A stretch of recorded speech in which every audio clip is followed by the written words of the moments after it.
She would contact me if Mum died. She has to, hasn't she? I called Mum one evening. It was in the spring. I know that because the next day I went for a walk around Borea with Pax, and it was warm enough for us to sit on the bench by Oslo and eat our sandwiches.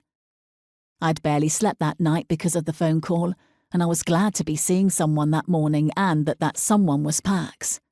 I was still shaking. I was ashamed to have called Mum. It was against the rules, and yet I'd done it. I'd promised myself I wouldn't, and they wouldn't want me to anyway. Nor did she pick up the phone. The busy signal started the moment she declined the call. And yet I called her back. Why? I don't know. What was I hoping for? I don't know. And why this paralysing shame? Luckily, I was going for a walk with Pax around Borea the next day. I could hardly wait. My inner trembling would lessen once I had talked to Pax.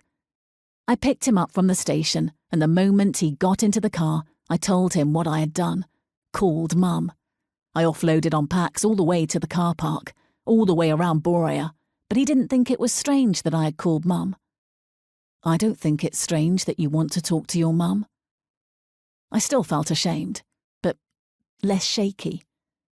But I've nothing to say to her, I said. I don't know what I would have said if she had picked up the phone, I said.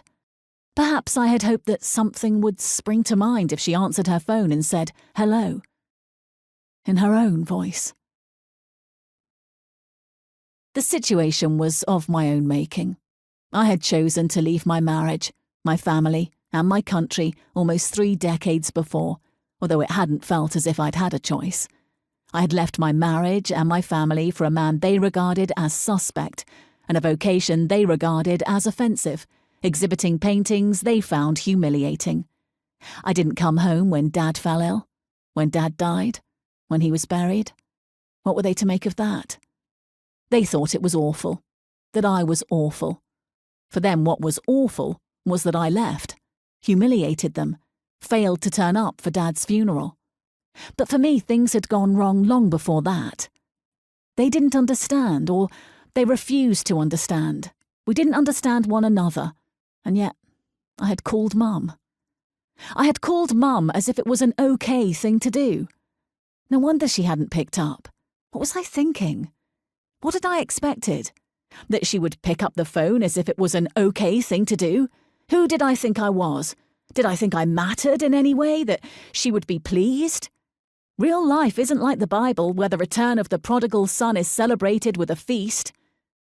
I was ashamed to have broken my vow and to have revealed to Mum and Ruth, whom Mum would definitely have told about the call, that I was unable to stick to it, while they, my mum and my sister, kept their vow and wouldn't dream of calling me.